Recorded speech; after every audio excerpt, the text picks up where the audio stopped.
आरती होगा तब आइएगा। साहिब की सतनाम।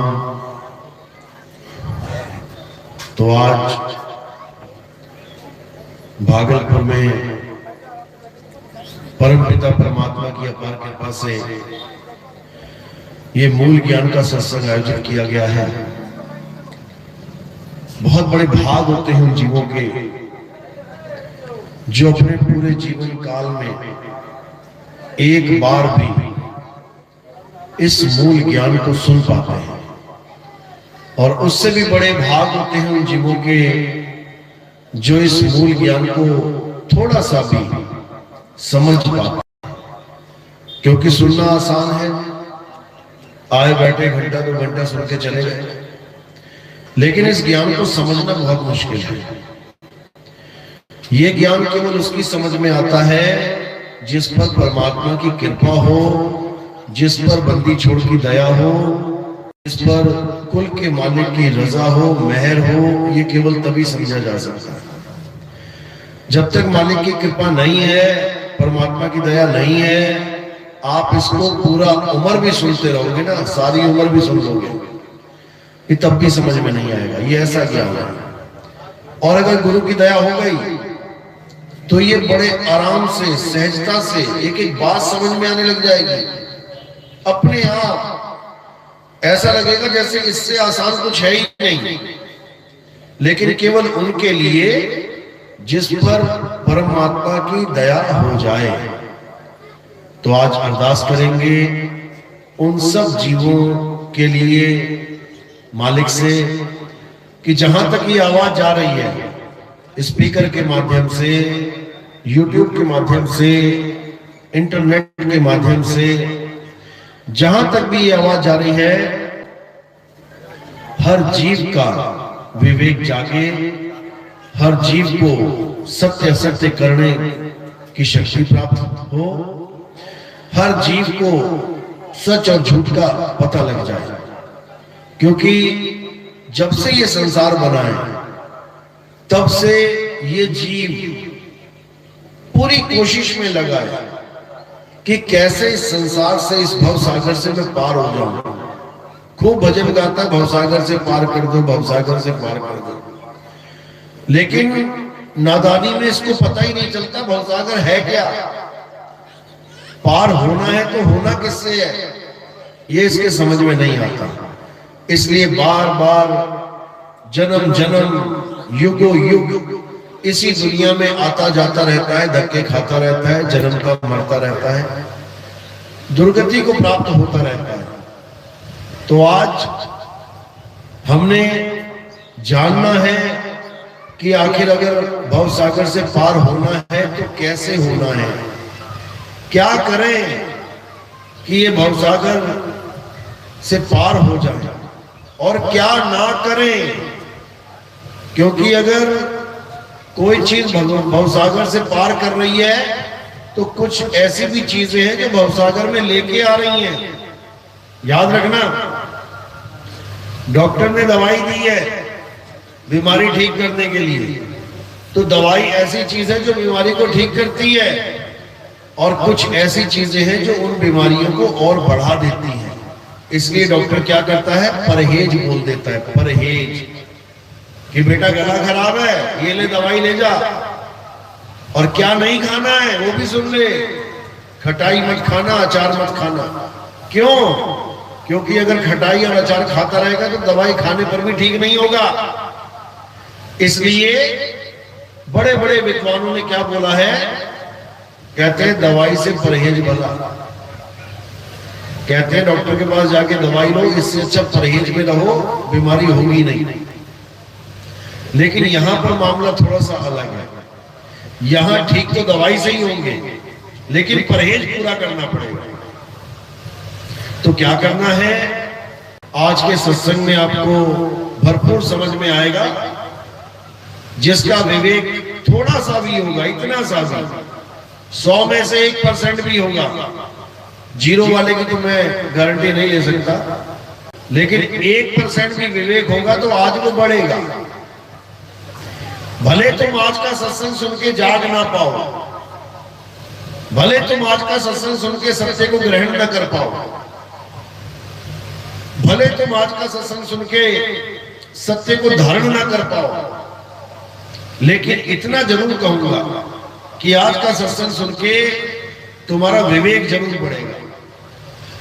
तुम्हें आज सत्य और असत्य के बारे में, तुम्हें आज सच और झूठ के बारे में अच्छी तरह समझ में आ जाएगा, अगर मालिक ने चाहा तो आज का सत्संग शुरू करने से पहले परम पिता परमात्मा के नाम पे जयकारा लगाएंगे और फिर सत्संग शुरू करेंगे।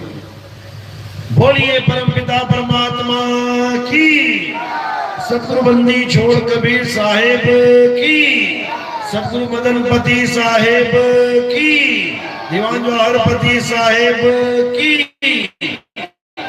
सतगुरु राम सेवक साहेब की, सतगुरुपति साहेब की, कलिनापुर धाम की, सभी संतों की, सभी भक्तों की, पंडाल में आए सभी संतों की, इनके माता पिता गुरुदेव की, इस गांव नगर बस्ती की, आज के आनंद की, सत्य सनातन धर्म की,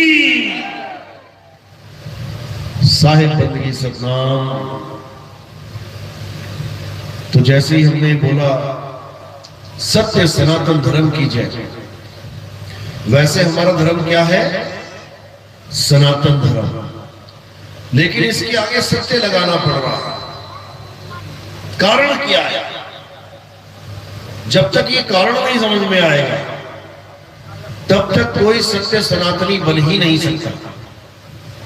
सत्य सनातन आखिर क्यों कहा जा रहा है, जबकि हमारा धर्म केवल और केवल सनातन धर्म है? फिर भी आगे लगाया जा रहा है सत्य सनातन धर्म की, क्योंकि एक असत्य सनातन धर्म भी है।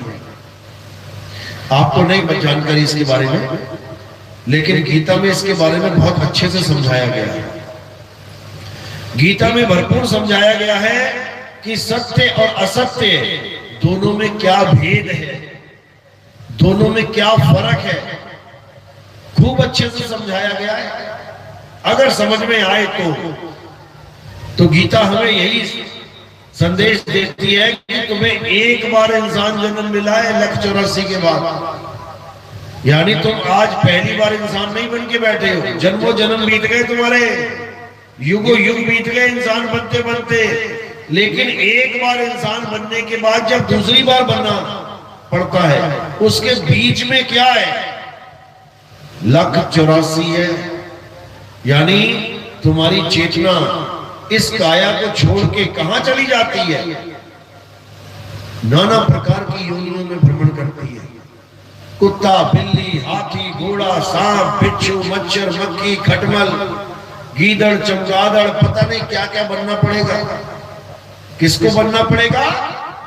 तुम्हारे चेतना को।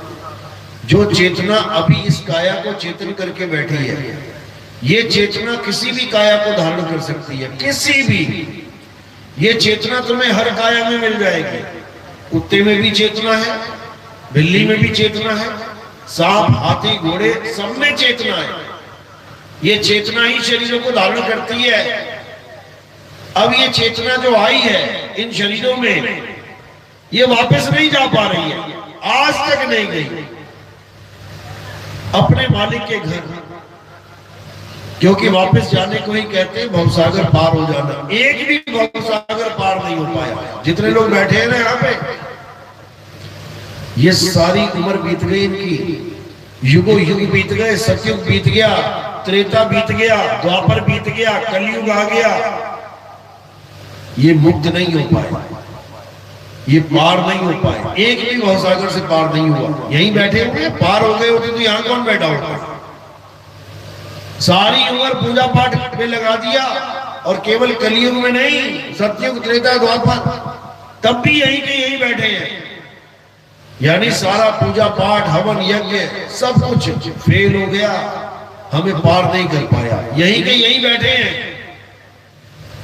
और अगर हम दोबारा से वही काम करने लगेंगे जो हमने सतयुग, त्रेता, द्वापर में किया, तो फिर पार नहीं हो पाएंगे।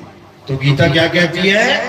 श्री कृष्ण जी क्या कहते हैं, हे अर्जुन, जब तक इंसान को सत्य और असत्य का बोध नहीं हो जाता, जब तक इस मानव को सत्य और असत्य वस्तु का ज्ञान नहीं हो जाता, तब तक ये जन्म लेता और मरता रहेगा। इसमें कोई दो राय नहीं है। विष्णु जी तक को जन्म लेना पड़ता है। पहला अवतार कौन सा था? मछली का। किसने शरीर धारण किया मछली का? विष्णु जी ने। दूसरा अवतार कछुए का, कुर्म अवतार। किसने धारण किया? विष्णु जी ने। तीसरा अवतार वराह अवतार। किसने धारण किया? विष्णु जी ने। चौथा अवतार परशुराम अवतार। चौथा अवतार नरसिंह अवतार। जानवर किसने धारण किया? विष्णु जी ने। जब वो धारण कर रहे हैं भगवान होके, तो भाई तुम्हारी तो कहां जाएगी हालत, सोच लो। नाना प्रकार की योनियों में भ्रमण करना पड़ेगा, बार बार जन्मना मरना पड़ेगा। बचने के लिए क्या करना है? गीता में समझा रखा है, अगर समझ में आ जाए तो। क्योंकि गीता पढ़ाने वाले हमें पढ़ाते तो सही है, जो गीता में लिखा है वही समझाते हैं, लेकिन अंत में पूजा गलत करवा देते हैं। बात तो पूरी बताते हैं कि इस संसार से, इस भवसागर से पार होना है, भक्ति करनी है, बहुत अच्छी बात है। लेकिन पार होने के लिए जो टिकट पकड़ाते हैं वो नकली पकड़ा देते हैं। अब नकली टिकट अगर तुम्हारे हाथ में है तो असली जहाज में तो तुम जाने से रहे। तो नकली क्या है, असली क्या है, आज इसको अच्छे से समझ लेना है, ताकि कोई गलती से तुम्हें नकली ना पकड़ा दे और तुम गलती से कहीं उससे नकली ना ले लो। क्योंकि दोनों ही गलती कर रहे हैं। गुरु भी गलती कर रहा है, चेला भी गलती कर रहा है। गुरु भी अज्ञानता में आके नकली माल पकड़ा रहा है चेले को, और चेला तो अज्ञानी है ही, जो गुरु देता है वो ले लेता है बिना परख किए। तो आज परख करना सिखाएंगे सत्य और असत्य की। क्या है सत्य और क्या है असत्य। तो क्या कहते हैं कबीर साहब, गुरु मेरे सभी बड़े, अपनी अपनी ठौर, शब्द विवेकी पारखी, सो माथे का मोह। कहते हैं अगर आपके जीवन में कोई गुरु है, कोई भी A to Z, चाहे आपने पंडित जी को गुरु बना लिया, राम राम करवा रहे हैं, अच्छी बात है। चाहे आपने कबीर पंथी गुरु बना लिया, कबीर कबीर सतराम सतराम रटवा रहा है, 5 अंगली दे रहा है, कोई बात नहीं, अच्छी बात है। चाहे किसी ने नानक साहब के पंथ को वहां दीक्षा ले ली जाके, अच्छी बात है। कोई मुसलमान गुरु के पास चला गया, अल्लाह अल्लाह रटवा रहा है, अच्छी बात है। कोई सिख गुरु के पास चला गया, वाहिगुरु वाहिगुरु रटवा रहा है, अच्छी बात है, कुछ ना कुछ तो करवा रहा है। कोई ईसाई हो गया, हिंदू से ईसाई बन गया, पहले जय श्री राम करता था, हालेलुया कर रहा है, कोई बात नहीं, अच्छी बात है। क्यों? कम से कम भगवान भगवान तो कर रहा है। चाकू छुरिया तो नहीं मार रहा किसी के, डाका तो नहीं डाल रहा, चोरी तो नहीं कर रहा, गलत काम तो नहीं कर रहा, बस भगवान का नाम बदल दिया उसने। पहले जय श्री राम, अब हालेलुया, या पहले अल्लाह अकबर, अब वाहेगुरु, सब उसी के नाम है, भगवान के नाम है सारे। अज्ञानी लड़ते हैं और ज्ञानी खोजते हैं, ज्ञानी खोजते हैं, अज्ञानी झगड़ा करते हैं। तो कबीर साहब कह रहे हैं कि जैसा भी गुरु मिला हो तुम्हें, कोई बात नहीं, अच्छी बात है, कम से कम गुरु मिला तो सही। केवल गुरु मिल जाने पर इंसान निगुरा नहीं कहलाता। जैसे गुरु धारण कर लिया, अब उसके माथे से निगुरा, ये टैग सदा के लिए खत्म हो जाता है, खत्म। वो निगुरा नहीं है। निगुरा यानी जिसका कोई गुरु ही नहीं है, पशु समान बोला कबीर साहब ने, जिसका कोई गुरु नहीं है, पशु तुल्य है वो। जानवरों का कोई गुरु नहीं होता, केवल माँ बाप ही सिखाते हैं उनको, वो भी दुनियावी काम। परमात्मा को पाने के लिए कोई जानवर गुरु धारण नहीं कर सकता। कभी देखा कुत्तों का गुरु, बिल्ली का गुरु, गाय बैल बकरों का गुरु? केवल इंसानों का ही गुरु मिलेगा तुम्हें। इसीलिए कबीर साहब कह रहे हैं कि शुक्र कर गुरु आ गया जीवन में। तो कह रहे हैं गुरु मेरे सब ही बड़े, अपनी अपनी ठौर। अब ये मत समझना कि जो भी गुरु आ गया मेरे जीवन में मुझे पार ही कर देगा, ये सबके बस की बात नहीं है। समझ लो, जैसे तुम्हारे बच्चे के जीवन में कोई गुरु आ गया, आंगनबाड़ी का गुरु आ गया या पहली दूसरी पांचवी का गुरु आ गया, तो क्या वो डॉक्टर बना देगा? क्या वो आंगनबाड़ी वाला टीचर उसको क्या इंजीनियर बना देगा? नहीं बना सकता, बिल्कुल भी नहीं।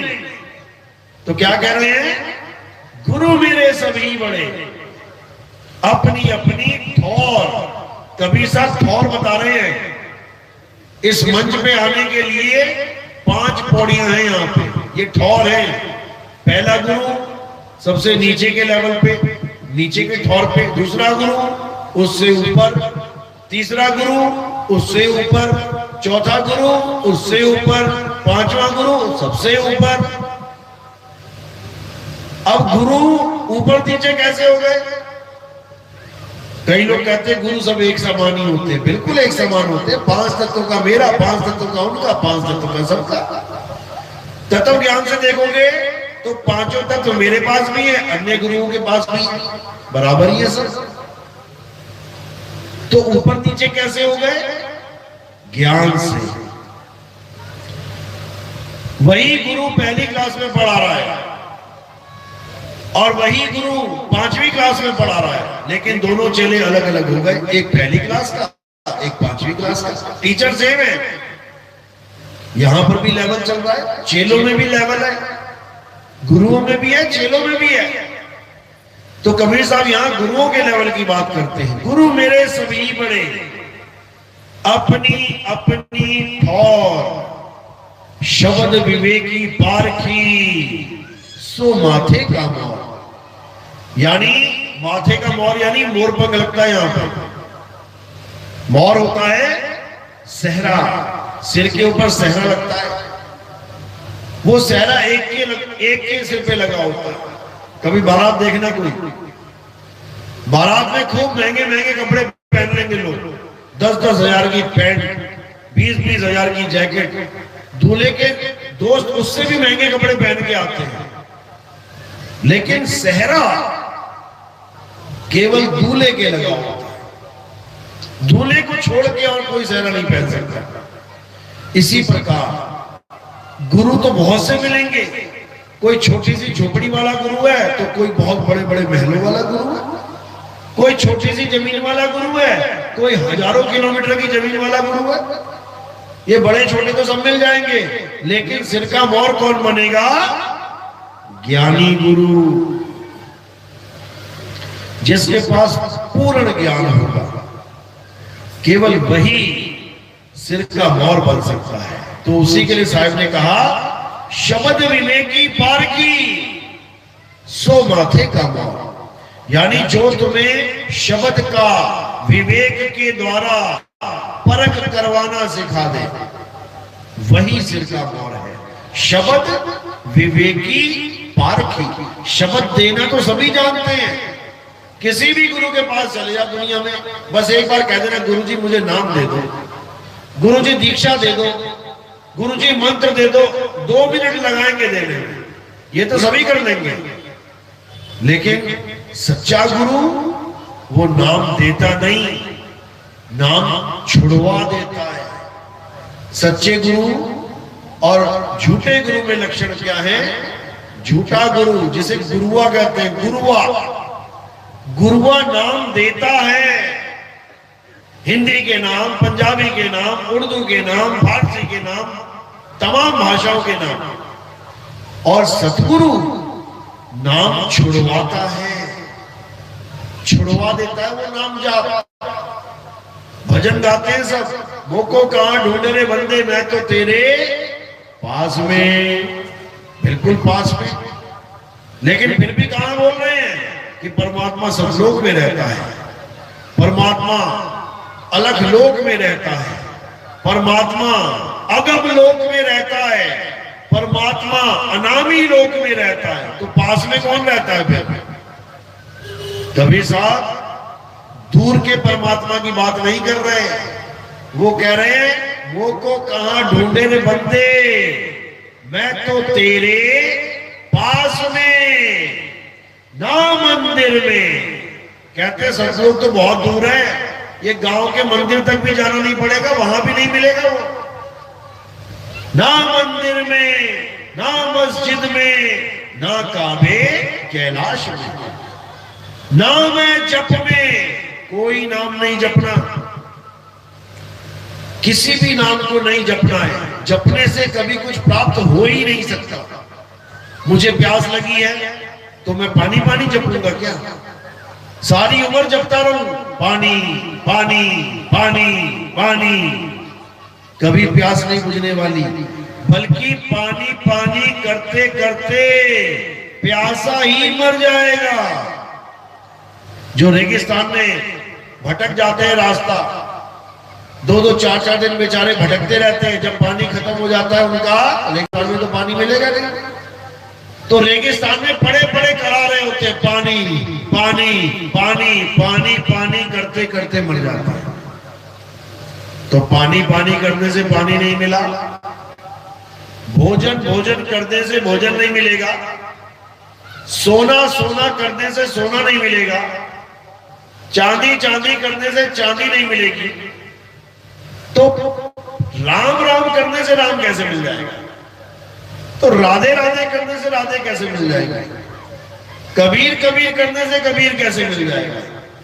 वाहिगुरु वाहिगुरु करने से वाहिगुरु कैसे मिल जाएगा? अल्लाह अल्लाह करने से अल्लाह कैसे मिल जाएगा? नहीं मिल सकता, क्योंकि राम को पाने की, अल्लाह को पाने की, वाहिगुरु को पाने की कोई विधि है।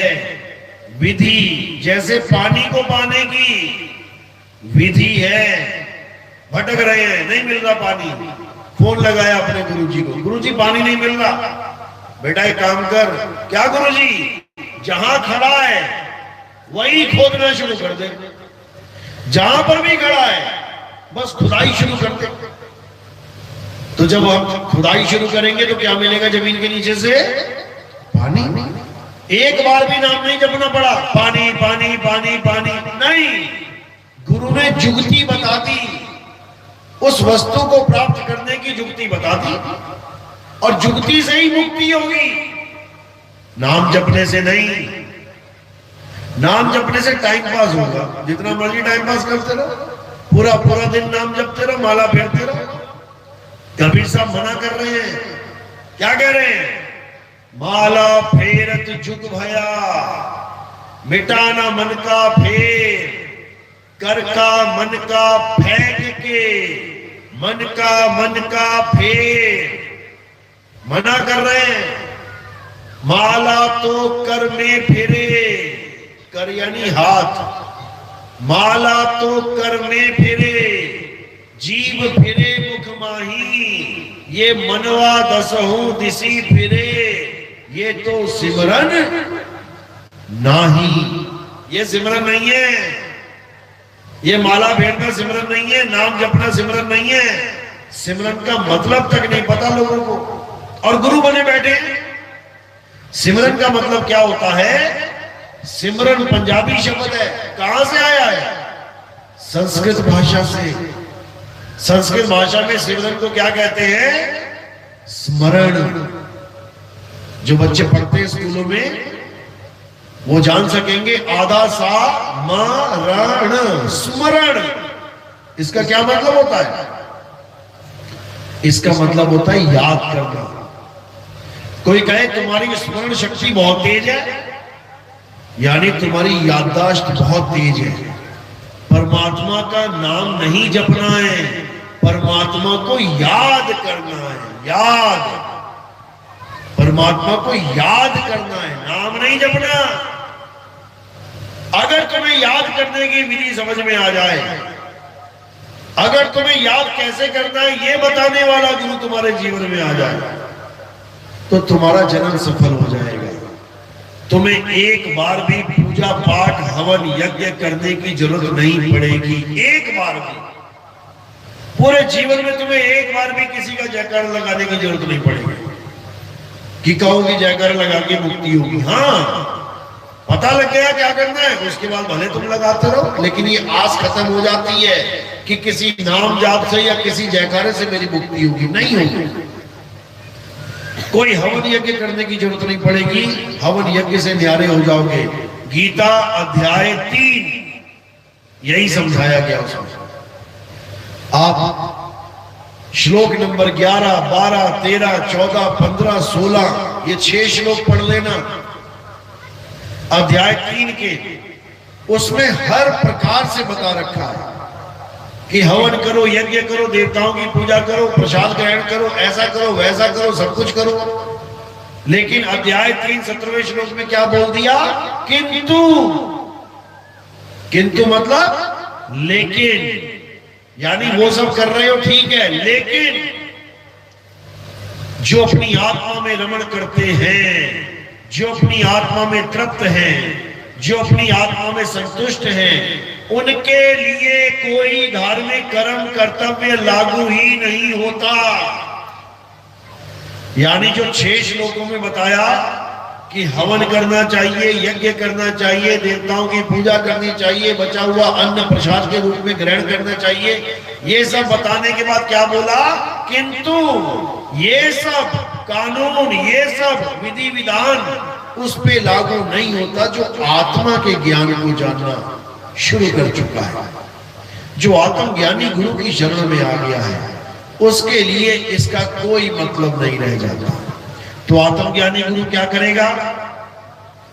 अगर पूजा छुड़वा दी, पाठ छुड़वा दिया, हवन यज्ञ छुड़वा दिए, कोई नाम जाप नहीं करना है तो करें क्या? तो भगवान मिलेगा कैसे?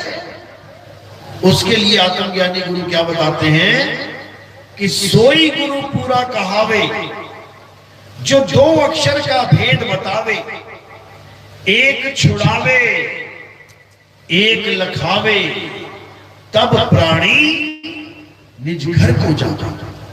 आत्मज्ञानी गुरु क्या बताते हैं कि अगर तुम्हारे जीवन में सच्चा गुरु आ गया तो सबसे पहला काम वो क्या करेगा?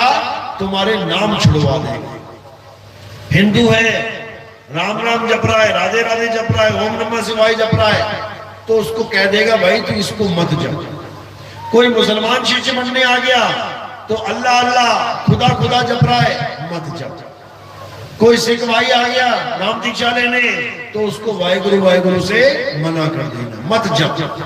कोई ईसाई आ गया तो हालेलुया हालेलुया जप रहा है, उसको भी मना कर देना है, मत जप।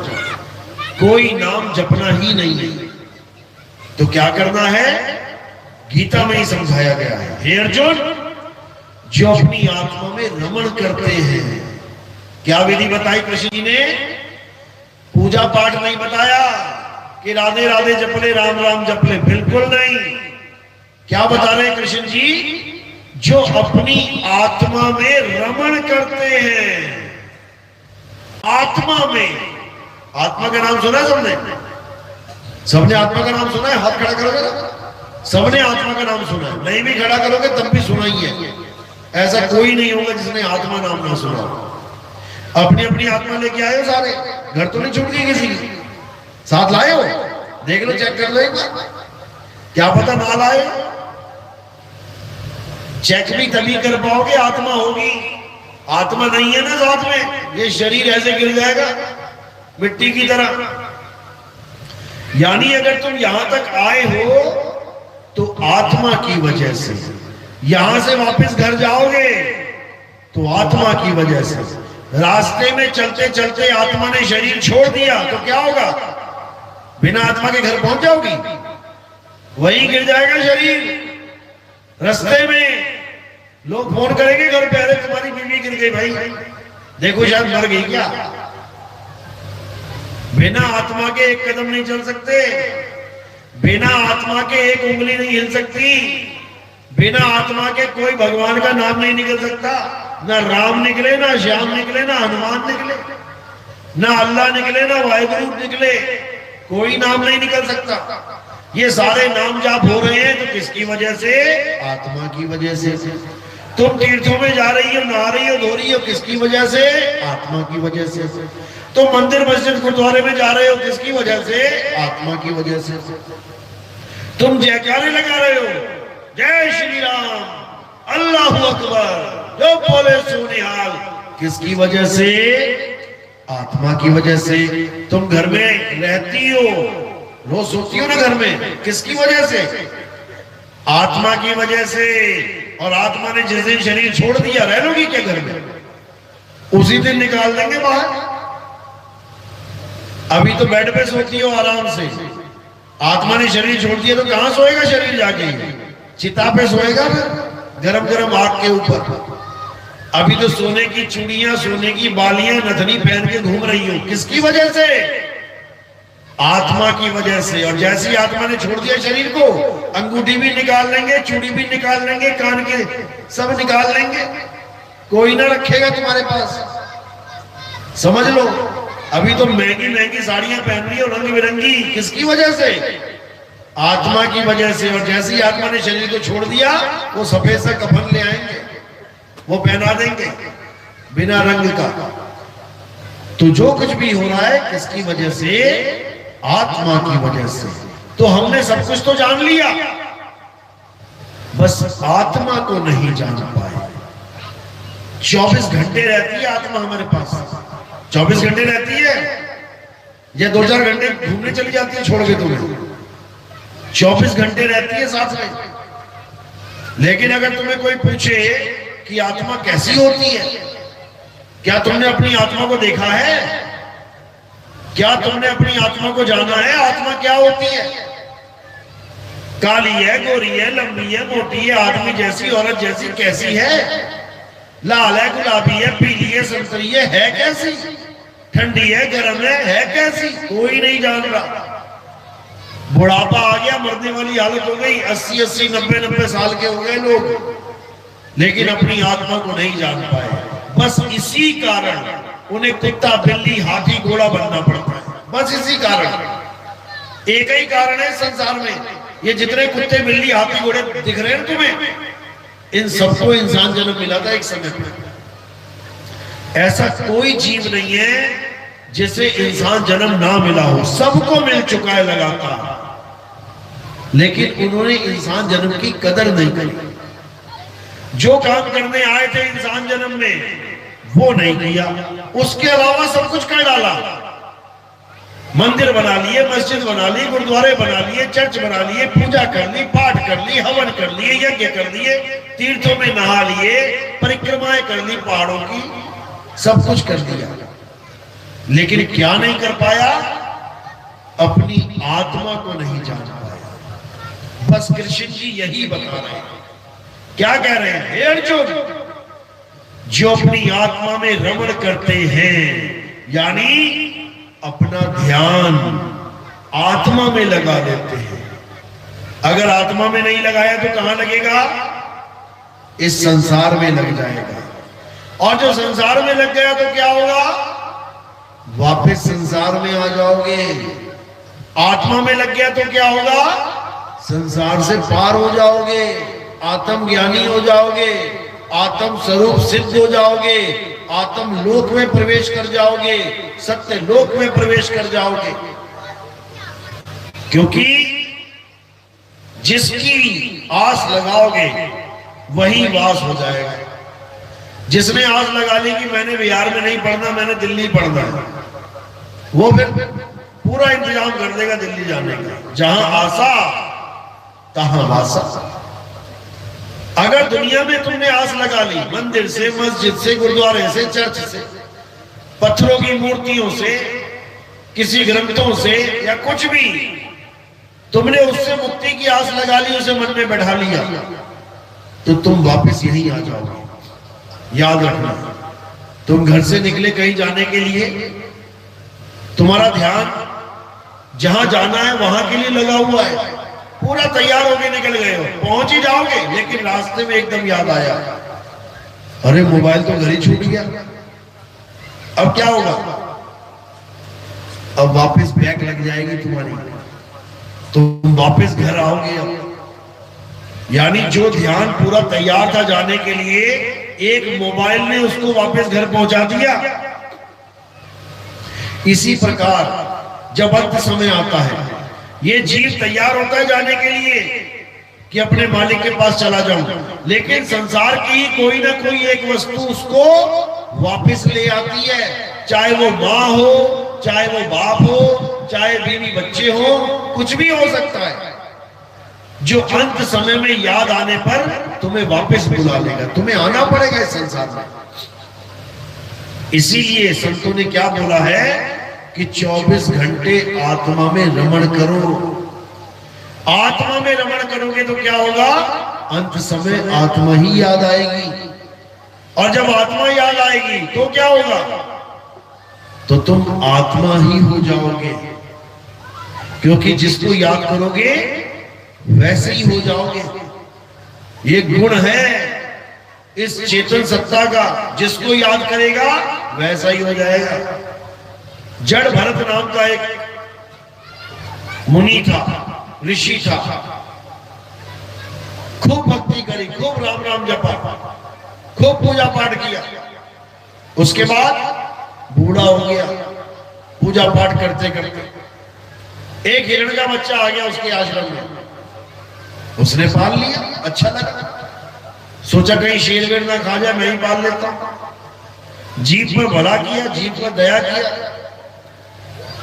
अब पाल तो लिया, अब उसको खिलाना पिलाना पड़ेगा, तो खूब खिलाए पिलाए। अच्छा मोह हो गया, बहुत प्यार हो गया बच्चे से, अच्छी बात है। एक दिन बैठा बैठा भजन में नाम जप रहा था, इतने में मौत आ गई। मौत कहती चल भाई तेरा काम तो खत्म, अब निकलने का समय हो गया, चलो। अब वो क्या सोच रहा है कि मेरे बाद उस हिरण के बच्चे का क्या होगा? कोई शेर चीता ना खा जाए, कोई भालू भेड़िया ना खा जाए। अब सोच तो अच्छी बात रहा है, किसी के भले की, लेकिन समय गलत है। अंत समय में उसने हिरण के बच्चे को याद किया, तो उसका फल उसे क्या मिला? हिरण की योनि में जाना पड़ गया उसको। हिरण का बच्चा बन के पैदा होना पड़ गया उस ऋषि मुनि को। शेरों के आगे भागना पड़ गया जान बचाने के लिए। तो जब ऋषि मुनियों का ये हाल है, एक गलत काम करने पर, एक गलती करने पर, क्या गलती? अंत समय में हिरण के बच्चे को याद कर लिया, ये गलती थी उसकी। करना क्या था? आत्मा में रमण करना था, बस यही गलती थी। इसी प्रकार हम भी गलतियां कर रहे हैं। क्या गलतियां कर रहे हैं?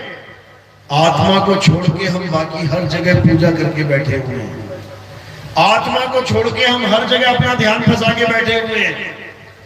आत्मा को छोड़ के हमने सारा जाल ताना बाना बुन लिया है अपना अगला जन्म लेने का, समझ लो।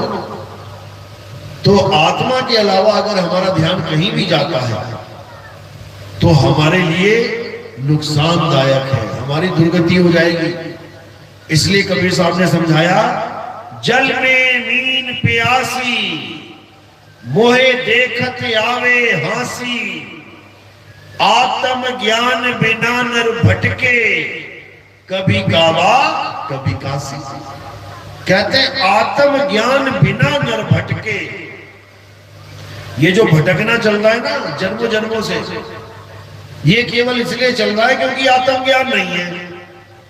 बिना आत्म ज्ञान के 1,84 में भी भटक रहे हैं, और नदी नालों में भी भटक रहे हैं, मंदिर मस्जिद में भी भटक रहे हैं, तीर्थ स्थानों पर भी भटक रहे हैं, केवल आत्मा का ज्ञान ना होने पर। और अगर आत्मा का ज्ञान हो जाए फिर तो क्या बात है।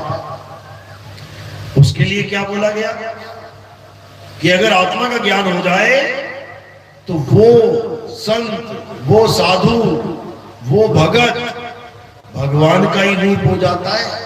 4 प्रकार के ज्ञानी पुरुष बताए, 4 प्रकार के भगत बताए कृष्ण जी ने गीता में। कौन कौन से? एक आर्थ, यानी जो दुनियावी इच्छाओं के लिए भगवान की पूजा करता है। हे भगवान मुझे नौकरी मिल जाए, हे भगवान मेरी लॉटरी लग जाए, हे भगवान गाड़ी आ जाए, हे भगवान बंगला आ जाए, हे भगवान इस बार फसल अच्छी हो जाए। ये कौन से नंबर का भगत है? सबसे लो लेवल भगत, जो भगवान से केवल दुनियावी इच्छाएं पूरी करने के लिए उसकी पूजा कर रहा है। उससे ऊपर का लेवल किसका है? अथार्थी। वो कौन है? जो दुख मुसीबत पड़ने पे सच्चे मन से भगवान को याद करता है। उसे दुनियावी चीज नहीं चाहिए। कहीं झगड़ा हो गया किसी का, आ गए 50 लड़के मारने, अब छुपा हुआ है दुकान में कहीं पे और क्या कह रहा है? हे भगवान एक बार बचा लो, हे भगवान एक बार बचा लो। अब वो अरदास इतने सच्चे मन से होती है उसकी कि आप सोच भी नहीं सकते। वो झूठी अरदास नहीं है, वो झूठी प्रार्थना नहीं है, उसमें कोई मिलावट नहीं है। वो सच्चे दिल से बोल रहा है, एक बार बचा लो, फिर ये दोबारा गलती नहीं होगी। सच्चे दिल से बोल रहा है। तो इसको भी भगवान ने अपना भगत ही बता दिया। लेकिन नंबर 2 का, दूसरे लेवल का, सबसे नीचे वाला दुनियावी इच्छाओं वाला, नंबर 2 दूसरे लेवल पे मुसीबत में याद करने वाला, नंबर 3 जिज्ञासु, जो कृष्ण जी की लीलाएं देख देख के आकर्षित हो जाता है। अरे कृष्ण जी ने जन्म लिया तो सारी ताले खुल गए, दरवाजे खुल गए, पेड़ियां टूट गई, बड़ा खुश हुआ, इसी में खुश है, मान लिया भगवान। अरे कृष्ण जी ने कालिया नाग को हरा दिया, इसी में खुश है, मान लिया भगवान। अरे कृष्ण जी ने पूतना को मारा, कृष्ण जी ने बकासुर को मारा, कृष्ण जी ने कंस को मारा, इसी में खुश है, बना लिया भगवान, कर ली पूजा। लेकिन कोई ज्ञान ध्यान की बात नहीं मिली इसमें। ये तो कहानी थी, जो कहानी सुनाई गई उसी को सबके मान के भगवान मान लिया, पूजा करने लग गया। लेकिन जो चौथे नंबर का शिष्य है, जो चौथे नंबर का भगत है, उसके लिए क्या बोला गया? कृष्ण जी कहते हैं, जो मेरा उच्चतम लेवल का जो भगत है वो ज्ञानी पुरुष है। ज्ञानी पुरुष मतलब उसको दुनियावी किसी चीज की जरूरत नहीं है कि वो मांगता फिरे, जो मिल रहा उसमें संतुष्ट है। उसे किसी दुख में याद करने की जरूरत नहीं है, वो 24 घंटे याद कर रहा है। दुख आने का इंतजार नहीं कर रहा कि दुख आएगा तो सच्चे मन से याद करूंगा। उसे किसी लीलाओं का भी कोई चक्कर नहीं है कि कृष्ण जी ने इसको मारा कि उसको मारा। वो ये देख रहा है कि कृष्ण जी ने ज्ञान क्या दिया है। वो कहानियां नहीं सुनता कि कृष्ण जी ने ये किया, वो किया, बालपन में ऐसा किया। वो कहता है ज्ञान क्या दिया वो बताओ। और कृष्ण जी का ज्ञान क्या है? गीता का ज्ञान। वो गीता पढ़ता है, वो गीता पे आता है सीधे। उसको इससे कोई मतलब नहीं कौन कृष्ण कौन राधा, उसको इससे मतलब है मुझे ज्ञान चाहिए, मुझे मुक्ति के लिए ज्ञान चाहिए। और जब वो गीता का ज्ञान समझता है तब उसके सारे भ्रम टूट जाते हैं, क्योंकि गीता हर प्रकार के शरीर की पूजा करने से परहेज करती है, मना करती है। यहां तक कि देवी देवताओं की पूजा करने वाले को अल्प बुद्धि जीव बोला है गीता में। अल्प बुद्धि मतलब जिनकी बुद्धि छोटी हो, कम हो। अध्याय 7 23वां श्लोक पढ़ लेना अगर घर में गीता रखी है तो वहां क्या बोला? हे अर्जुन, जो अल्प बुद्धि जीव है वो देवताओं की पूजा करते हैं। देवताओं की पूजा करने वाले देवलोक को चले जाते हैं, पितरों की पूजा करने वाले पितरलोक को चले जाते हैं, भूतों की पूजा करने वाले भूतों के लोक में चले जाते हैं। इन तीनों में से कोई भी मुझे प्राप्त नहीं कर पाता, बिल्कुल मना करता। तो मुझे प्राप्त कौन करता है ये भी बताया है। हे अर्जुन, जो तत्व रूप में मुझे जानते हैं, जो मुझे काया करके नहीं जानते कि ये 2 आंखें, 2 कान, बाल, खाल, हड्डी, मांस ये कृष्ण जी हैं, नहीं है। ये तो शरीर है, 5 तत्वों का नाशवान शरीर है, एक दिन नाश हो जाएगा और हो ही गया था। कृष्ण जी के शरीर का नाश कैसे हुआ? क्या लगा था पैर में? तीर लगा था। तीर मारा, किसने मारा? बहेलिये ने मारा, शिकारी ने। कौन था वो शिकारी? बलि था, सुग्रीव का भाई बाली। तो बाली ने क्यों मारा? कारण क्या था? क्योंकि बाली को राम जी ने मार दिया था, छुप के, पेड़ के पीछे छुप के। अगर आमने सामने मारते तो कोई दिक्कत नहीं थी। क्यों? क्योंकि आमने सामने क्षत्रिय लड़ते हैं और एक दूसरे को मार देते हैं, कोई दिक्कत नहीं है। लेकिन राम जी ने छुप के तीर मारा निहत्थे पे, जो अपने भाई के साथ द्वंद्व कर रहा था, युद्ध कर रहा था। तो जब छुप के तीर मारा तो बाली भी क्षत्रिय है भाई, वो भी जानता है नियम। आप फुटबॉल देखो, फुटबॉल में अगर कोई फाउल करता है तो दूसरा वाला प्लेयर एकदम बोल देता है, इशारा कर देता है कि फाउल कर दिया इसने। जानता है वो कि ये फाउल। क्यों? क्योंकि वो भी प्लेयर है। इसी प्रकार दोनों क्षत्रिय हैं, राम जी भी क्षत्रिय है, बाली भी क्षत्रिय है। क्षत्रिय यानी योद्धा। तो क्षत्रिय धर्म में ये मना है, स्त्री पे, बच्चे पे और निहत्थे पे शस्त्र नहीं उठाया जाता, उनको मारा नहीं जाता। लेकिन राम जी ने मर्यादा भंग कर दी, मर्यादा पुरुषोत्तम ने मर्यादा भंग कर दी और तीर मार दिया। अब बाली को जब तीर लगा तो बाली ने श्राप दे दिया कि हे राम, जैसे तुमने मुझे छुप के मारा है कायरों की तरह, ऐसे ही मैं भी तुम्हें छुप के मारूंगा। लग गया श्राप। क्या करें? उस एक श्राप के कारण 1 युग तक इंतजार करना पड़ा राम जी को। कृष्ण बन के आए फिर, और पूरी लीला जब समाप्त हुई तो उन्हीं कृष्ण जी के पैर में तीर मारा बाली ने आकर, तब जाके ये शरीर का नाश हुआ। और उनका अंतिम संस्कार कहां हुआ? गुजरात की धरती पे। गुजरात में बना हुआ है मंदिर जहां पे उनके तीर लगा था और संस्कार हुआ था। तो ये सारा खेल किसका है? ये मन और माया का खेल चल रहा है। ये सत्य असत्य का खेल चल रहा है। असत्य क्या है? सारे शरीर असत्य हैं, क्योंकि ये जन्मते और मर जाते हैं। गीता में एक भी जगह असत्य की पूजा करने का विधान नहीं है। हां, अल्प बुद्धियों के लिए बोला गया है कि जब तक तुम्हें आत्मा का ज्ञान समझ में ना आए तब तक तुम पूजा पाठ हवन यज्ञ कर सकते हो। लेकिन जब आत्मज्ञानी गुरु मिल जाए उसके बाद तुम बिल्कुल फ्री हो जाते हो, यानी तुम्हें वो कुछ करने की जरूरत नहीं है। लेकिन किसको? जिसको आत्मज्ञानी गुरु मिल जाए। ये नहीं कि तुम छोड़ छाड़ के बैठ जाओ, वो नहीं बोला। आत्मज्ञानी गुरु के लिए क्या बोला गीता में कि हे अर्जुन, अगर तुम सत्य को जानना चाहते हो, अगर तुम सत्य को प्राप्त करना चाहते हो, अगर तुम आत्मा को जानना चाहते हो तो क्या करो?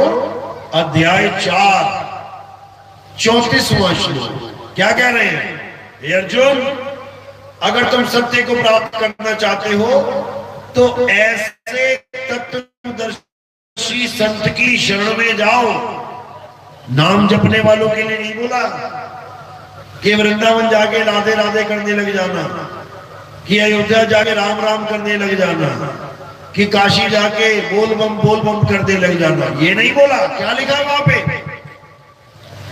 वहां लिखा है कि ऐसे तत्वदर्शी संत की शरण में जाके दंडवत प्रणाम करके छल कपट से रहित होकर उनसे ज्ञान की अरदास कर, उनसे ज्ञान मांग, और जब वो तुझ पे खुश हो जाएंगे तब वो तुझे आत्म ज्ञान देंगे। आत्म ज्ञान यानी ऐसा ज्ञान देंगे जो अजर अमर अविनाशी है, क्योंकि आत्मा शरीरों की तरह कभी मरती नहीं, सदा सदा जीवित रहती है। आत्मा छोड़ो, आत्मा का अंश जो जीव है वो भी सदा सदा के लिए अमर है। गाते हैं आप लोग, ईश्वर अंश जीव अविनाशी। ईश्वर तो छोड़ो, वो तो अविनाशी है ही है, ईश्वर का अंश भी अविनाशी है, यानी जीव अविनाशी है। जीव कभी मरता नहीं, लेकिन ये सारे जीव मौत के डर से डरे बैठे हैं। ये संसार में जितने जीव हैं ये सब एक दिन मर जाऊंगा, मर जाऊंगा, मर जाऊंगा, ये दिमाग में लेके बैठे हुए हैं। अपने आप को पैदा होने वाला और मर जाने वाला शरीर मान बैठे हैं, जबकि है क्या? अविनाशी। और शरीर क्या है? नाशवान। यानी जीव शरीर नहीं है, जीव अविनाशी है। आप शरीर नहीं हो, आप अविनाशी हो। आपका ना तो कभी जन्म होता है, ना ही कभी मृत्यु। तो ये शरीर कहां से मिल गया फिर? ये मिलता है मां के गर्भ से। मां के गर्भ से मिलता है ये। तो क्या करना है आप?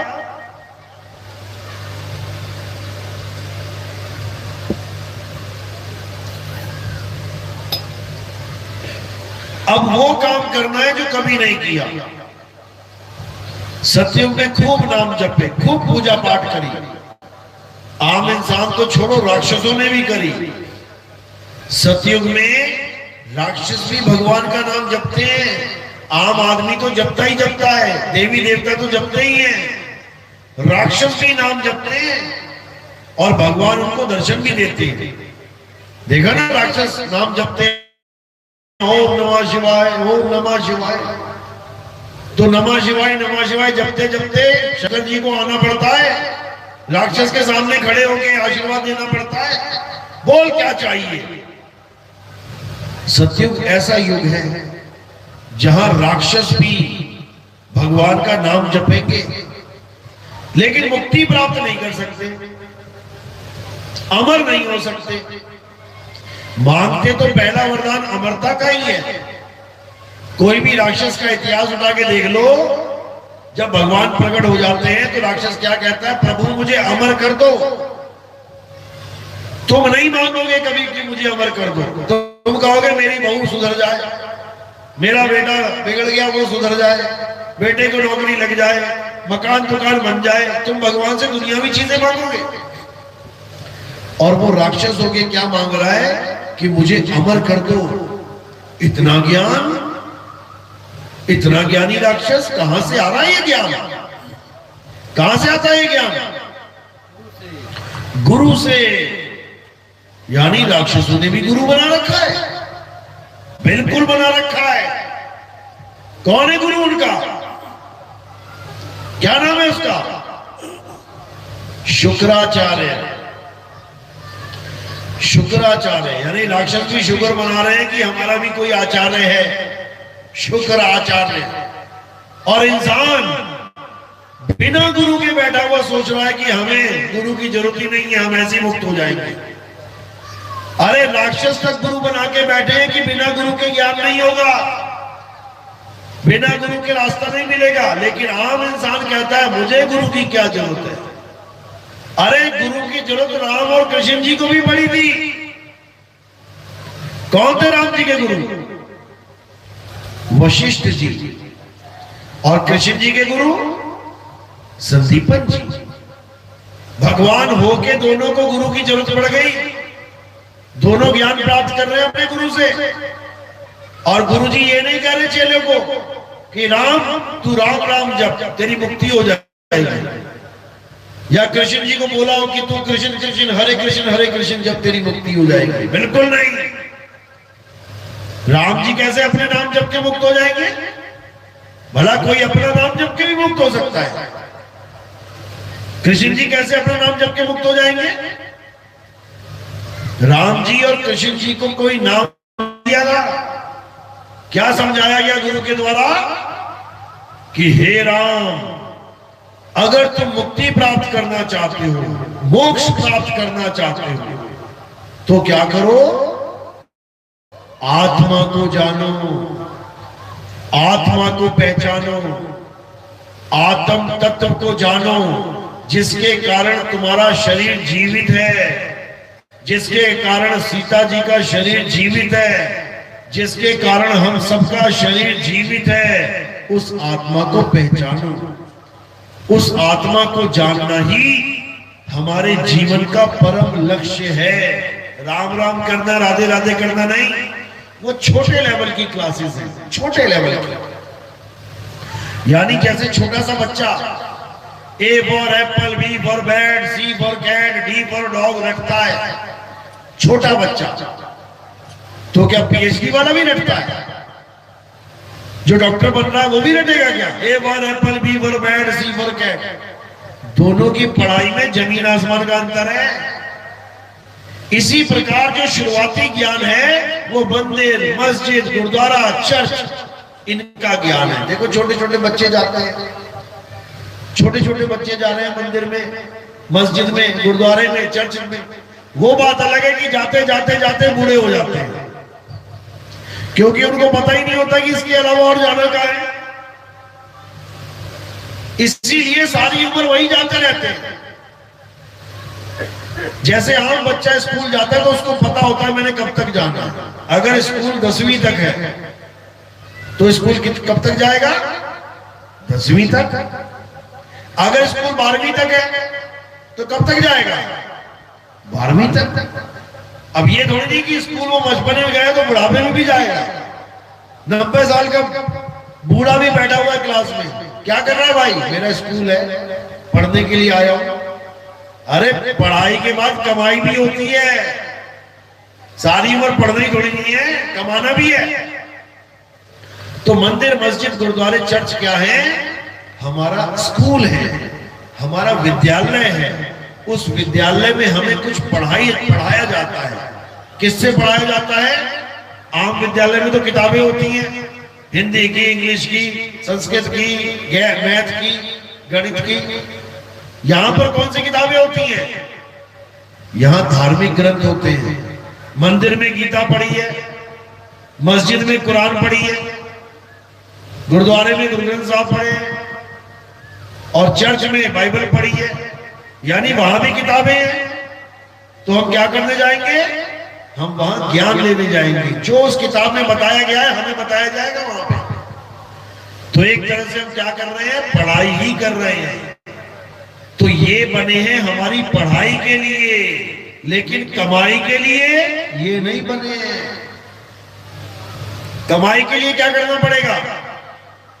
कमाई के लिए तुम्हें आत्म तत्व को जानना पड़ेगा, आत्म धन को जानना पड़ेगा। इसी को परम धन बोला गया।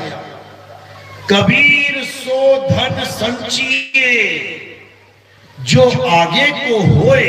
आगे को मतलब जो मृत्यु के बाद भी तेरे साथ रहे। कबीर सो धन संचिए जो आगे को होए, और पे उठा के गाठड़ी जात ना देखिया कोई। तुम भले कितने सोना इकट्ठा कर लो, चांदी इकट्ठा कर लो, तुम गठरियां भर भर के रख लो, मरने के बाद क्या लाद के ले जा सकते हो सिर पे? नहीं ले जा सकते। यानी सारी उम्र कौन सा धन इकट्ठा करते रह गए? जिसकी एक चवन्नी भी नहीं ले जा सकते तुम मरने के बाद। तो कौन सा धन इकट्ठा करना था? ठीक है, ये वाला भी करना है, खाने पीने के लिए, रहने के लिए, परिवार पालने के लिए माया की नगरी है, माया की नगरी में माया ना हो तो दिक्कत हो जाएगी। लेकिन कौन सा धन इकट्ठा करना है मरने के बाद के लिए, उसको आत्म ज्ञान कहते हैं। आत्म ज्ञान यानी जब तुम आत्मा का ध्यान करना शुरू करते हो तो क्या होता है, धीरे धीरे तुम्हें आत्मा का ज्ञान हो जाता है।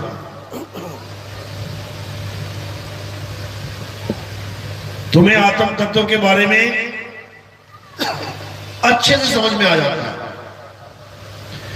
तुम्हें पता लग जाता है कि आत्मा क्या है, और जैसे ही ये पता लगता है तो क्या हो जाता है, तुम ही आत्मा हो जाते हो। तुम ही हो आत्मा। तुम्हें पता लग जाता है कि मैं एक आत्मा हूं, मैं नाशवान शरीर नहीं हूं। नाशवान शरीर तो मैंने पकड़ा हुआ है और अंत में इसको छोड़ दूंगा। कैसे? जैसे हम कहते हैं पिताजी ने शाम 8 बजे शरीर छोड़ दिया, पहले पकड़ा हुआ था अब छोड़ दिया। तो जिसने छोड़ा वो मरा या जिसको छोड़ा वो मरा? बस इतना समझना है। अगर तुम्हारे पिताजी ने शरीर छोड़ा है तो शरीर मरेगा, पिताजी नहीं मरेंगे, क्योंकि पिताजी शरीर है ही नहीं। पिताजी ने तो शरीर पकड़ रखा है। पिताजी ने शरीर को पकड़ा हुआ है और जब शरीर को छोड़ेंगे तो शरीर गिर पड़ेगा नीचे। तो कह देंगे पिताजी ने शरीर छोड़ दिया। तो जिसने छोड़ा वो अमर है, जिसको छोड़ा वो नाशवान है। लेकिन हम अपने आप को शरीर मान बैठे हैं। हम भूल गए हैं कि हम अमर हैं। हम भूल गए हैं कि हम आत्मा हैं। अब हमें कौन याद करवाएगा? आत्म ज्ञानी गुरु याद करवाएगा भूली हुई वस्तु को। नाम नहीं जपवाएगा, याद करवाएगा, यानी सिमरन करवाएगा। जपवाएगा नहीं, राम राम जपले, श्याम श्याम जपले, हनुमान हनुमान जपले, बिल्कुल नहीं। अब सिमरन करना है। एक को सिमरो नानका जो जल थल रहा समाए, और वाही को क्यों सिमरिए जो जन्मे थे मर जाए। जो जन्म ले और मर जाए उसका सिमरन क्या करना? उसका सिमरन करो जो अजर अमर अविनाशी है। इसीलिए 10वीं पातशाही ने बोला, आदि अंत एको अवतारा, सोई गुरु समझो हमारा। मेरा एक ही गुरु है, आदि से अंत तक, जिसका एक ही अवतार होता है। आत्मा का एक ही अवतार है। ना वो कभी जन्मी है, ना ही वो कभी मरेगी। वो सदा सदा एक रस अखंड अवतार है। उसी आत्मा को आत्म देव कहते हैं। देवों के देव महादेव कौन? आत्म देव। इसीलिए गुरु ग्रंथ साहब में वाणी दर्ज है, आत्म देव पूजिए गुरु के सहज सुभाए। यानी अगर तुमने किसी की पूजा करनी है, इस संसार में कोई पूजनीय है तो वो कौन है? आत्म देव। इसी आत्म देव को और किन नामों से जाना जाता है? यही आत्म देव परम आत्मा कहलाता है। परम आत्मा। और इस आत्म देव को पूजेगा कौन? उसे जीवात्मा कहा जाता है। जीवात्मा। ये जीवात्मा आत्म देव को भूली बैठी है और नाशवान संसार में, नाशवान तत्वों में अपना समय बर्बाद कर रही है। खुद जीवित है, जिंदा है, और भगवान किसको मान रही है? बेजान पत्थर की मूर्ति को। खुद खा रही है, पी रही है, लेकिन भगवान किसको मान बैठी है? जो मुंह पर लड्डू लगाने के बाद भी नहीं खा पा रहा। एक पत्थर को भगवान मान लिया। क्या राम जी पत्थर के थे? क्या कृष्ण जी पत्थर के थे? हनुमान जी पत्थर के थे? हमने तो सुना था एक औरत थी पत्थर की, जिसको श्राप लग गया था। क्या नाम था उसका?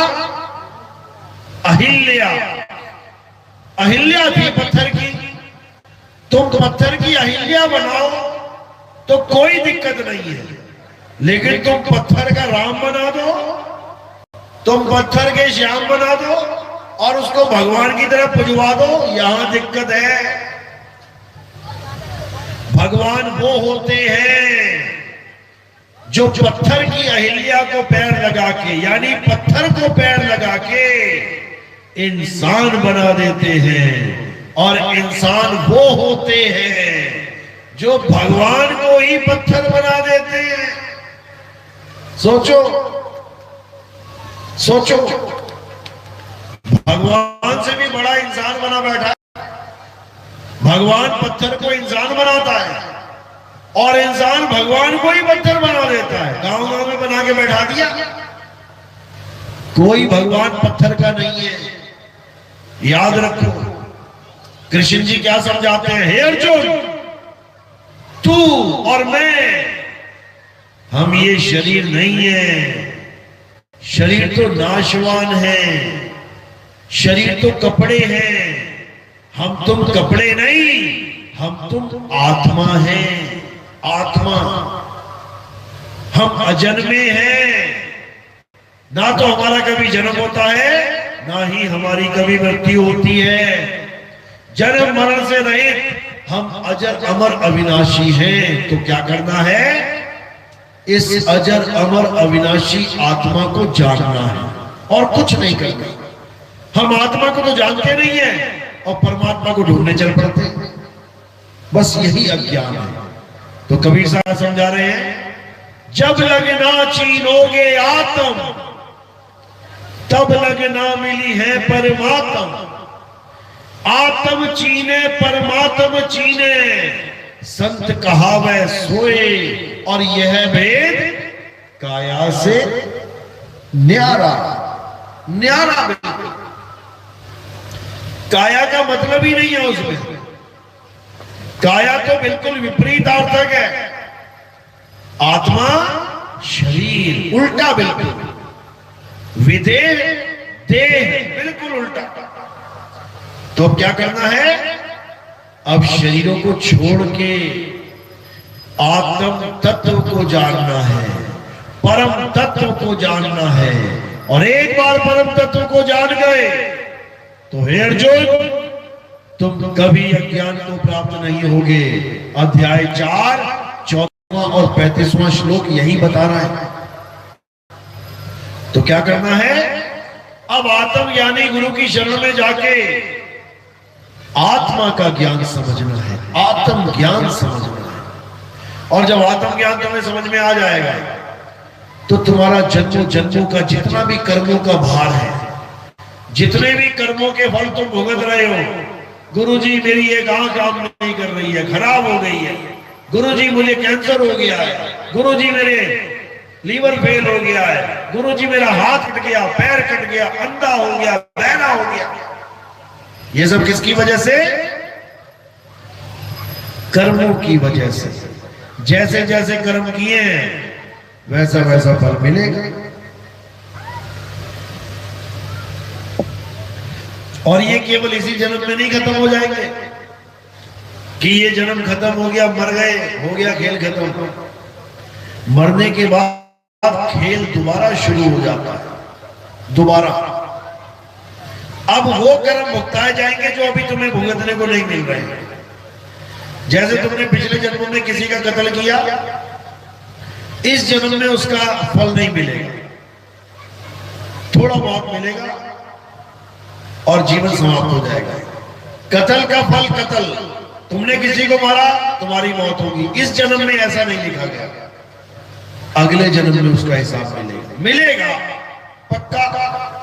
भीष्म पितामह जब अर्जुन ने छेद छेद के तीर मार मार के तीरों की शैया पे लेटा दिया। तो भीष्म पितामह ने देखा कि और भी योद्धा थे युद्ध में, कोई एक बाण से मर गया, कोई एक गदे से मर गया, कोई एक त्रिशूल से मर गया, कोई एक तलवार से मर गया। मैं इतने छेद। मैंने सुना है कि बिना कर्मों के कोई फल नहीं मिलता। ऐसा कैसा कर्म कर दिया मैंने जो इतने छेद करवाने पड़ गए शरीर में? दिव्य दृष्टि घुमाई, 100 जन्म तक याद किया, 100 इंसानी जन्मों को याद किया, तो क्या देखा? एक भी ऐसा जन्म नहीं जिसमें मैंने किसी के शरीर में छेद किए हो। क्योंकि शरीर में छेद करोगे तो तुम्हारे शरीर में भी कोई छेद कर देगा। तो उन्होंने कहा ऐसा कोई जन्म ही नहीं है मेरा जिसमें मैंने इतने छेद किए हो। बुला लिया कृष्ण जी को, आ जाओ जरा।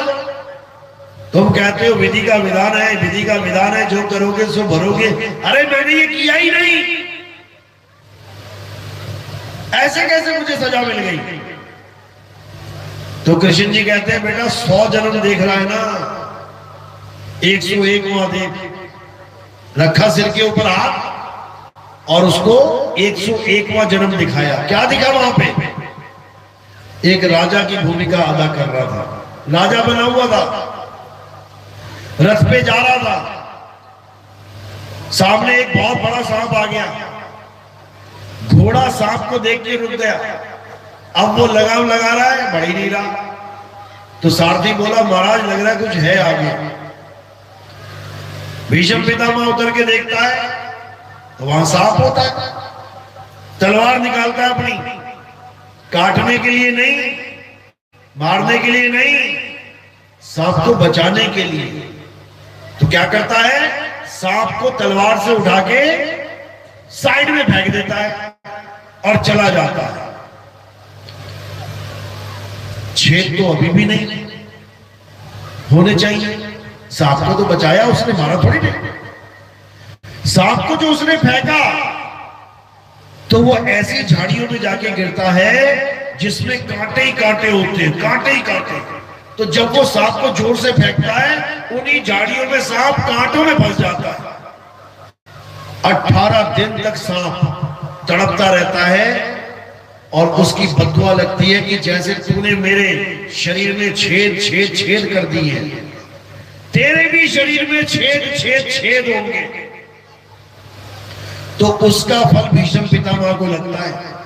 सोचो किसका पुत्र है? गंगा माई का। लोग जाते हैं गंगा में स्नान करने, क्यों? कर्म काटने। गंगा में स्नान करके कर्म कट जाते हैं, यही कहते हैं ना। भीड़ पे भीड़ लगी हुई है गंगा के घाटों पे, क्यों? क्योंकि हमें ये पाठ पढ़ा दिया गया है कि गंगा में जाके नहाओगे तो कर्म कट जाएंगे। भीष्म पितामह तो सगा बच्चा था उसका, गंगा मां का सगा पुत्र था। हजारों बार गंगा में नहाया वो, तब भी एक सांप को मारने का कर्म नहीं कर पाया उसका। सोचो तुम्हारे कैसे कट जाएगा? गंगा अपने बेटे का, सगे बेटे के कर्म नहीं काट पाए, तुम्हारे कैसे कट जाएंगे? नहीं कट सकते। नहीं तो ट्राई करके देख लेना कैसे। किसी आदमी को जान से मार के गंगा में छलांग मार देना, नहा के बाहर आ जाना, कह देना कर्म कट गए। कट जाएंगे क्या? पुलिस वाला पकड़ के ले जाएगा, जज फांसी पे लटका देगा। तुम लाख बार कहते रहने मैंने गंगा स्नान कर लिया, गंगा स्नान कर लिया, पवित्र मन से कर लिया, पश्चाताप के साथ कर लिया। जो लोग कहते हैं कि गंगा का नाम भी ले लिया अगर सच्चे मन से तो कर्म कट जाएंगे, एक कर्म ना कटेगा, एक भी। हाँ, कर्म काटने का एक अलग तरीका है, वो गंगा के पास ही है। अगर वैसे कटवाने हो तो बता देना कौन सा तरीका है। गंगा के 8 पुत्र हुए थे, पता है ना। जब उसने शादी करी भीष्म पितामह के पिता से, शांतनु से। तब उसने वादा किया, क्या वादा लिया कि शादी तो मैं तुमसे कर रही हूं, लेकिन जो कुछ भी मैं करूं मुझे कभी रोकना टोकना मत। अगर तुमने टोक दिया तो मैं तुम्हें छोड़ के चली जाऊंगी। उसने कहा ठीक है, नहीं रोकेंगे। कर ली शादी, ले आया साथ में। अब शादी करी तो बच्चा होगा, हो गया पहला बच्चा। जैसे ही पहला बच्चा हुआ, राजा ने खूब मिठाइयां बांटी, खूब मिठाइयां बांटी, खूब खिलाए उसको। वो कहती लाओ जी मेरा बच्चा। वो कहता लो, मेरा भी है तुम्हारा भी है। वो लेके चल पड़ी। अब जब वो राजमहल से बाहर जाने लगी तो राजा ने सोचा भाई ये क्या चक्कर है, ये कहां जा रही है। तो कहां चली गई वो, गंगा घाट पे। और क्या किया उसने, उस बच्चे को पानी में डुबो दिया। बच्चा मर गया, मर गया, बह गया वो। लेकिन राजा ने एक आवाज नहीं निकाली, वापस आ गया घर। क्यों, वादा किया था कि मैं जो कुछ भी करूंगी उसमें तो टांग अड़ा रहा। तो पूछना मत मुझे क्यों किया। सोचता है चलो कोई बात नहीं, एक बच्चा मार दिया कोई बात नहीं, अगला बच्चा होगा। अगला भी हो गया।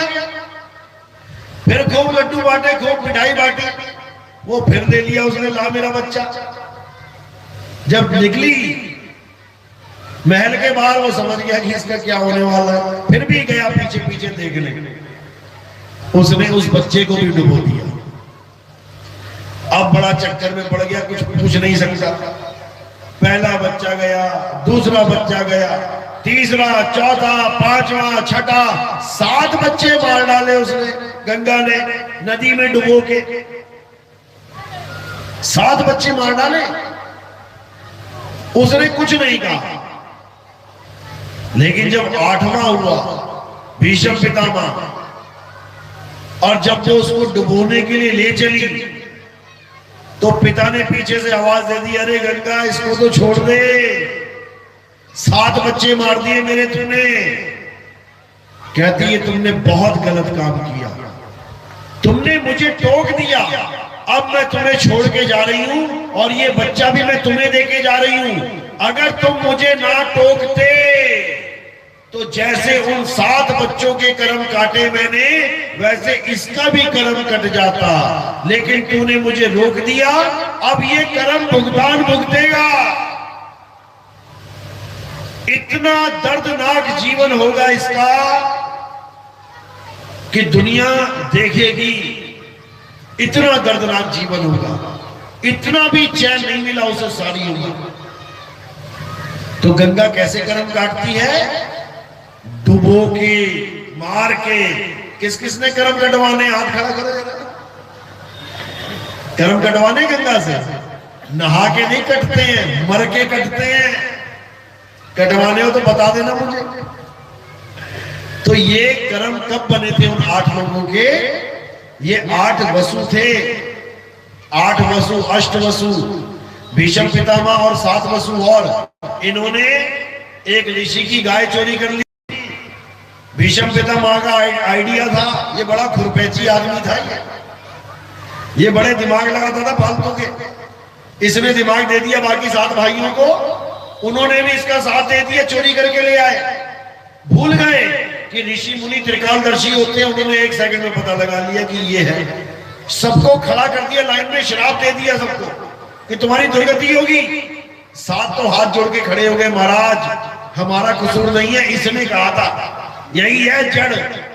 तो बाकी 7 को तो कह दिया कि ठीक है, तुम्हारे कर्म एकदम गंगा काट देगी, डुबो के मरना पड़ेगा तुम्हें।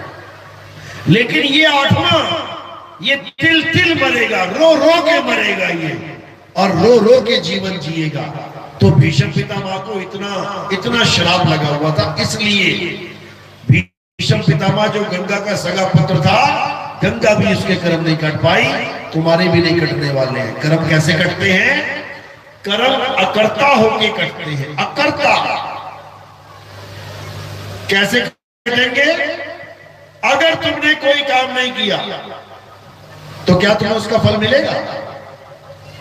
तुमने खेत में बीज नहीं बोया तो तुम्हें फसल मिलेगी? नहीं मिलेगी। बस यही फार्मूला लगाना है, यही फार्मूला लगाना और तुम मुक्त हो जाओगे सदा सदा के लिए। कौन सा फार्मूला? अकर्ता होने का फार्मूला। कैसे मिलेगा फार्मूला? आत्मज्ञानी गुरु से मिलेगा फार्मूला। कैसे? क्या करेगा आत्मज्ञानी गुरु? आत्मज्ञानी गुरु तुम्हें आत्मा बना देगा, और आत्मा अकर्ता है। आत्मा कभी कुछ नहीं करती। कौन करता है संसार में सारे काम? मन, माया, 3 गुण, 5 तत्व, 25 प्रकृति, 10 इंद्रियां, ये मिलके सारे काम कर रही है। देखो, ये कटोरी उठाई, ये किसने उठाई? हाथ ने। किसके कहने पे उठाई? मन के। मन ने ताकत कहां से ली? आत्मा से। बस इस फार्मूले को समझ लो। आत्मा केवल ताकत देती है, कुछ करती ही नहीं है। करता कौन है? मन करता है। क्या करता है? कभी पाप करता है, कभी पुण्य करता है। इसी को कबीर साहब ने समझा दिया, अरे पाप पुण्य ये दोनों बेड़ी एक लोहे एक कंचन के लिए। चाहे तुम पाप करते रहो, चाहे तुम पुण्य करते रहो, तुम्हें संसार में भवसागर में आना ही पड़ेगा। भवसागर से निकलने का एक ही रास्ता है, और वो क्या है? अकर्ता हो जाओ। गीता यही समझा रही है, हे अर्जुन, आत्मा कभी कुछ नहीं करती, आत्मा अकर्ता है। लेकिन हमें आत्मा का ज्ञान नहीं है, इसलिए हम अपने आप को शरीर मान लेते हैं और पूरा दिन यही सोचते हैं, मैंने किया, मैंने किया, मैंने किया। खाना मैंने खाया, पानी मैंने पिया, मारा मैंने मारा, चला मैं चला। तो ये सब किया है तो भुगत।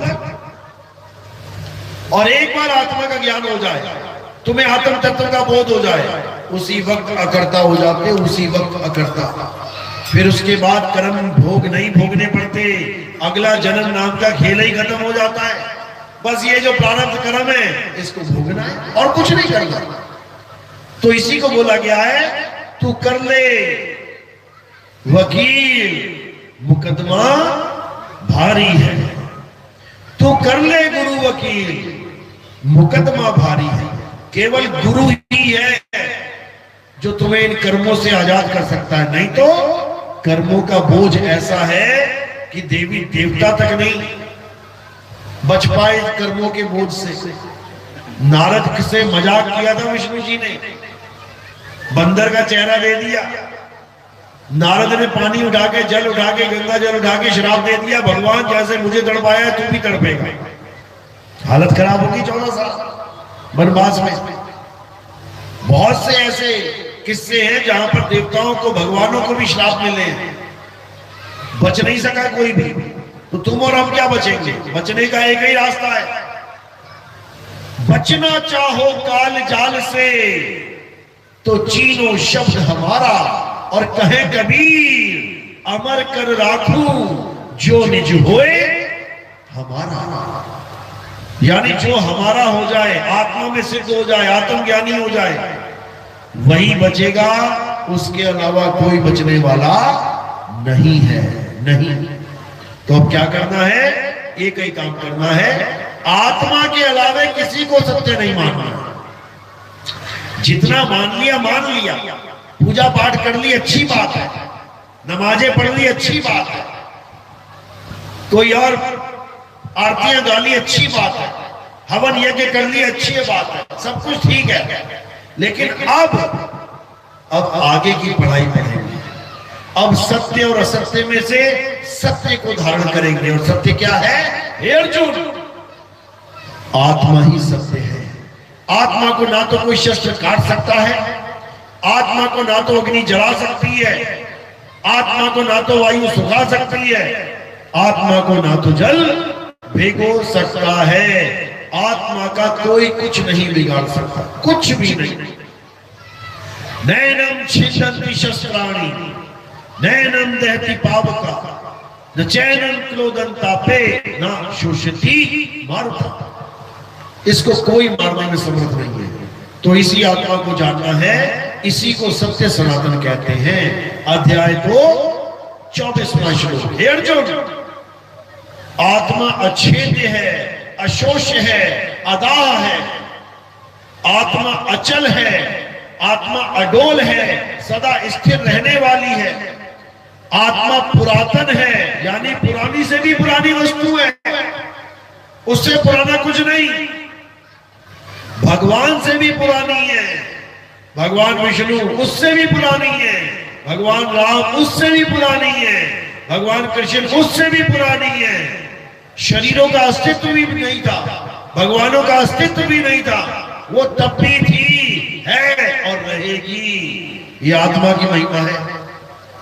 इसी आत्मा को जानने के लिए गीता हमें ज्ञान देती है। इसी आत्मा को समझने के लिए संतों की वाणियां हमारे जीवन में आती हैं। तो क्या करना है?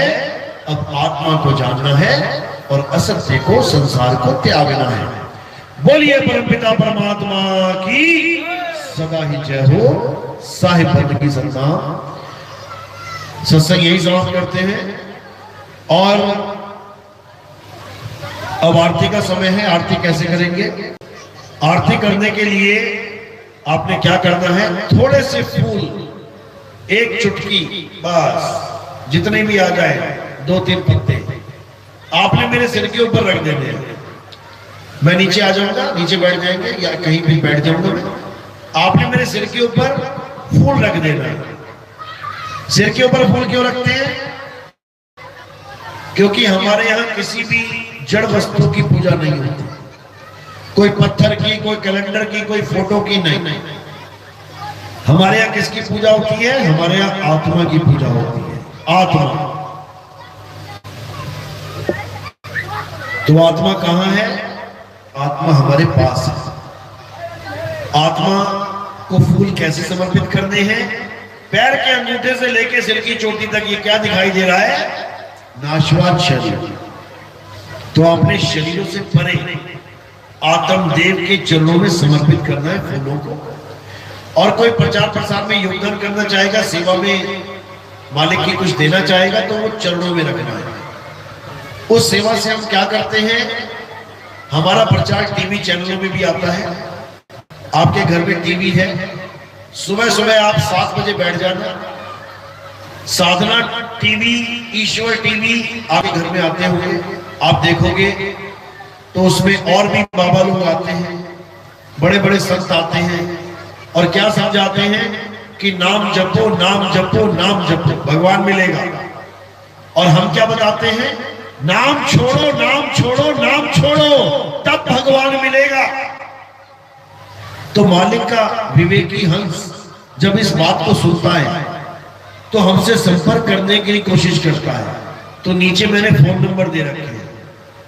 अलग अलग देशों से, अलग अलग शहरों से फोन आते हैं, दुनिया भर के, केवल इतनी सी बात सुन के कि नाम छोड़ना है। क्यों? ये मालिक का हंस है। ये एकदम खोजबीन चालू कर देता है कि सच क्या है और झूठ क्या है। तो जो लोग हमें फोन करते हैं, हम इनको YouTube चैनल से जोड़ देते हैं और YouTube चैनल पे सत्संग सुनते सुनते सुनते उसको समझ में आ जाता है कि नाम जपना है ही नहीं, नाम छोड़ना है। और क्या करना है? आत्मा से खुद को जोड़ना है। तब होगा कल्याण, तब आएगा आत्मज्ञान। अन्यथा 84 में होगा घमासान। शेरों के बीच में, भैंसों के बीच में देखो घमासान हो रहा है, दाव लगा रहा है शेर। अभी तो अच्छा खासा जीवन जी रहे हैं इंसान का, ताले लगा के सो जाते हो, किसी का कोई डर नहीं।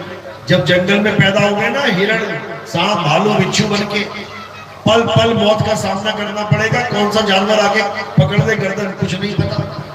कोई FIR नहीं होगी, कोई सुनवाई नहीं होगी, कोई रिश्तेदार नहीं आएंगे बचाने। एक हिरण को दबोच लेता है शेर, बाकी सब भाग जाते हैं छोड़ के। याद रखना। और ये तुम्हें भुगतना पड़ेगा। अभी तुम्हें पता लग जाए कि तुम्हारे गांव के तालाब में मगरमच्छ है, एक भी ना घुसेगा उसमें, एक भी। देख लेना किसी को डाल के, जा तैर जरा अंदर जाके, एक भी ना घुसेगा। लेकिन जब जंगल में पैदा हो जाओगे ना, उसी मगरमच्छ के तालाब में मछली बन के घूमना पड़ेगा, छोड़ के जा नहीं सकते तालाब। जब बड़े हो जाओगे उसी वक्त दबोच लेगा मगरमच्छ, उसी के साथ रहना पड़ेगा, एक ही नदी में, एक ही तालाब में। लग जाएगा तुम्हें पता मौत क्या होती है, समझ लो। इसलिए अभी मौका है, ये पत्थर छोड़ दो, ये सारी पूजा पाठ छोड़ दो और आत्मा से खुद को जोड़ लो, तब तुम्हारा कल्याण हो जाएगा। बोलिए परमपिता परमात्मा की, सत्य सनातन धर्म की, सभी संतों की, सभी भक्तों की, आज के आनंद की, सकल हंस को बंदगी, साहिब बंदगी सतनाम। किस किस को मेरी बात समझ में आई? हाथ खड़ा करो जरा। बहुत अच्छी बात है, बहुत बढ़िया। तो इसको अच्छे से समझना है, केवल सुन के भुला नहीं देना है। जैसे कोई अच्छी बात होती है सारी उम्र याद रखते हैं, ऐसे ही इसको भी याद रखना है। इस जीवन का उद्देश्य क्या है? पूजा पाठ नहीं है, याद रखना। हवन यज्ञ नहीं है, कोई आरतियां गाना, कोई परिक्रमा करना नहीं है, कोई राधे राधे राम राम अल्लाह अल्लाह वाहिगुरु वाहिगुरु करना नहीं है। इस जीवन का परम उद्देश्य क्या है? आत्मा को जानना। आत्मा को जान लिया तो परमात्मा को जान लिया। साहिब बंदगी सतनाम। अब आरती चालू होगी। कोई कुर्सी है क्या यहाँ पे? कुर्सी कुर्सी जाइए हाँ वो बैठा हुआ मगर वो ये बैठा है ना, ये कुर्सी पे, ये कुर्सी यहाँ लगा दो, उस कुर्सी पे बैठ जाएंगे और वहीं से आरती करके बंदा आगे बढ़ जाएगा। ये जो है ना ये, हाँ इस पे कपड़ा बिछाओ, क्या ऊपर कोई भी नहीं, नीचे नीचे नीचे कोई भी कपड़ा बिछाओ, ये उठा लो। तो अब आरती होगी। आरती में क्या करना है समझ लो। भीड़ नहीं करनी है, जहां पे खड़े हो वहीं रहना, जहां तक खड़े हो वहीं रहना। एक एक करके आगे आने शुरू हो जाना, बस एक एक करके, एक लाइन से बन जाएगी। इधर वाले खत्म हो जाएंगे, इधर वाले शुरू हो जाएंगे, या पहले इनको आने देना फिर आप आ जाना, जैसे भी हो, लेकिन भीड़ नहीं।